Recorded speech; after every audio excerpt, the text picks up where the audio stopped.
नवीन बाबूंकर नैतिकता अच्छी कहार इस्तफा मागिबा जदि सत्साहस थाए नवीन बाबू ओडिशावासी आगे उत्तर रखंतु। नवीन बाबू मुख्यमंत्री थिला बेले कलिंग नगर रे आदिवासी मानकर हत्या हला गृहमंत्री किए थिला नवीन बाबूंकर शासन रे कंधमाल रे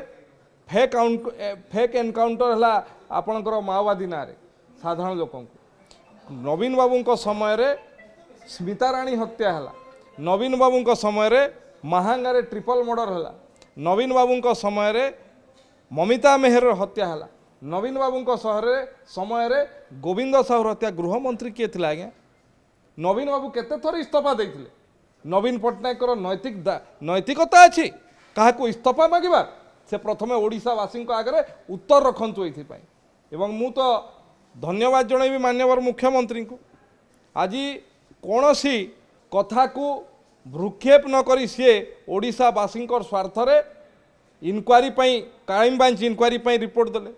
लोकं को समन होउची एवं ता उपरे दृढ़ कार्यानुष्ठान नौचंती नवीन बाबू तांकर कार्यकाल समय गोटे कही दिंतु मुझे कथा गणइली गोटे निजे गृहमंत्री थे कौन एक्शन नहीं तांकरी समय तांकरी कैबिनेट जड़े मंत्री को दिन दीपर हत्या है गृहमंत्री भाव में इस्तफा देते